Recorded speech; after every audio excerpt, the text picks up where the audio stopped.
is so outdated and outmoded that the young people you're trying to reach can't even relate to it.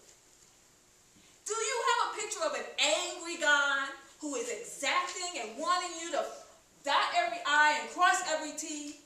Is that the God we worship? The God described in the Isaiah who would hide his or her or its face from us because we don't measure up? Is that the message that we carry forward today? If it is, why should anybody want it?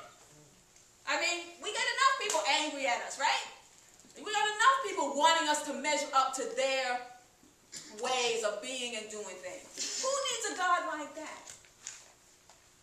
We also don't want the picture in Mark, where you got to be scared and watching all the time because you never know when, Jesus is going to come again, so you better be ready.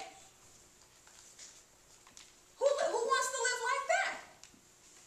Either hopeless or fearful.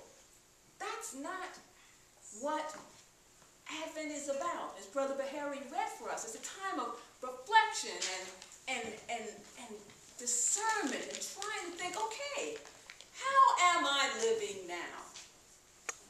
Am I living in a way that's healthy, that's helpful, that's hopeful? We in the Christian community say we have a hope that no one can take away, and yet many times we act just like the world, don't we? I mean, I hope there wasn't anybody in this church waiting out the door in front of Walmart on Black Friday. But I don't kid myself. That's right.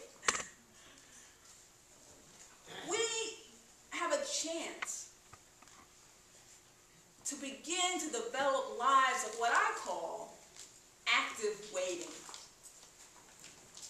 Christ did not come and live amongst humanity and model passivity. Christ came to show that we all can connect to the divinity that God has stamped on all of us. Isn't that what Genesis tells us? That we were created in the image of God? Yes. That means that within us, we have the power to be able to live lives that can make a difference, that can make things better. But when we choose to moan and groan about what we don't have or what we didn't get or what we should have got, or we spend our time worrying about, am I ready? Have I got it all together? Listening to crazy people like, who was that guy on Family Radio that said the world was coming to an end in May? Harold Camping. Why would you live your life worrying about whether or not you're going to go to heaven if Jesus comes tomorrow? Christ gave us authority to live today, to make things better here and now today. He's the one in charge of the future, not us. So we need to live today so that tomorrow will be better. Maybe not for us, but for somebody else. There are all these different kinds of quotes about tomorrow. And I was trying to find the one that says, live today as if you're going to live forever, but maybe you'll die tomorrow. Because it talks like you have to have a kind of perspective about how you live if you want to really live. But instead of that one, I found these.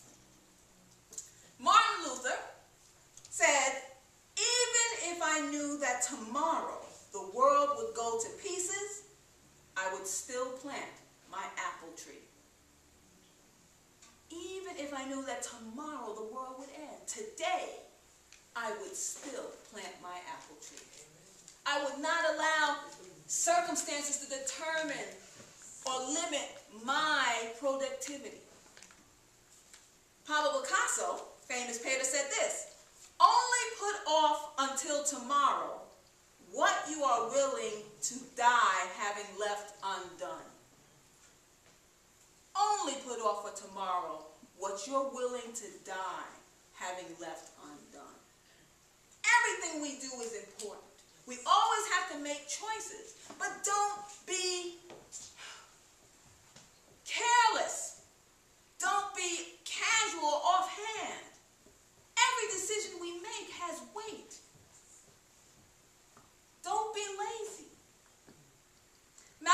at this.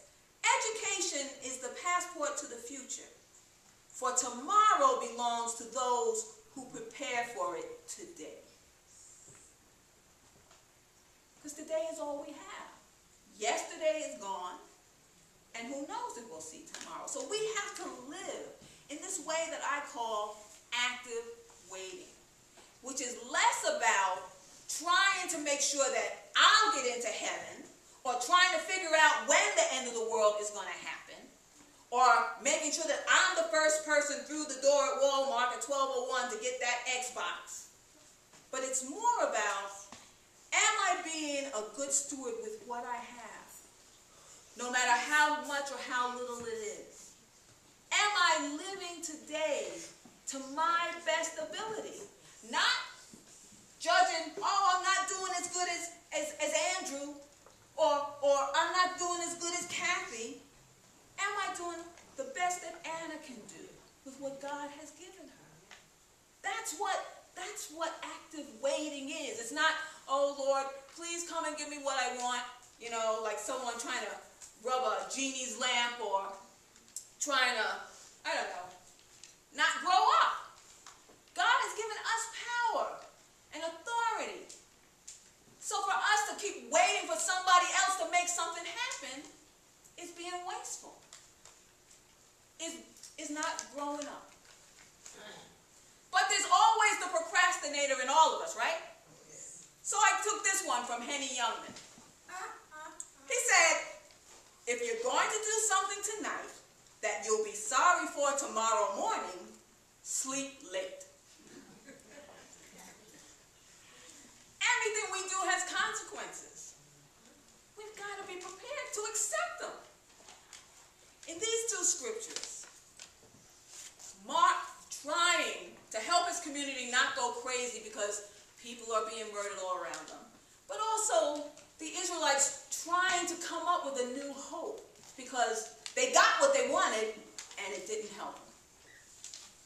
How can we look at what happens with these two communities and then for ourselves in the 21st century say, where is our hope?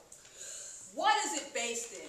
And how does it enable us to move forward with authority and power so that someone in trouble will turn to me? Someone in need will say, at First United, I'll find people who can help me. That's the charge and the challenge I give for you, First United, on this first Sunday of this new Christian year. My prayer is that your hope always comes from the one who modeled unconditional love.